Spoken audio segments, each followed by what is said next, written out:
নিখোঁজদের সন্ধানে নদীতে ডুবুরি দলের নিরন্তর চেষ্টা। উদ্ধার করা হচ্ছে একের পর এক মরদেহ। ঘাটের বাতাসে ভাসছে কান্নার রোল।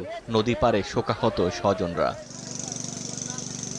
রাজবাড়ীর দৌলতদিয়ার ৩ নম্বর ঘাট এলাকায় চলছে টানা উদ্ধার অভিযান। ফায়ার সার্ভিস, নৌবাহিনী ও কোস্টগার্ডের ৪০ জনের ডুবুরি দলের চেষ্টায় কখনো শিশু, কখনো নারী পুরুষের মরদেহ তুলে আনা হচ্ছে। শনাক্তে পাঠানো হচ্ছে হাসপাতালে।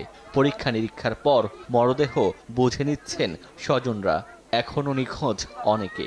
আমার বাইরে একটা শার্ট ছিল আর একটা প্যান্ট ছিল, এই প্যান্টটা দেখে আমরা চিনতে পারছি। শুনলাম যে ব্যাগ পাওয়া গেছে, লাশ পাওয়া যায়, সেই উদ্দেশ্যে আমি আইছি। কাল ডাক্তার কাছে যেতে শুনো, তার স্ত্রী লাশ পাওয়া গেছে, মুক্তা জাহাঙ্গীরের লাশ এখনো পাওয়া যায় নাই। নিখোঁজদের উদ্ধারে অভিযান চলমান রাখার কথা বলছেন ফায়ার সার্ভিস কর্মকর্তারা। নিখোঁজের সঠিক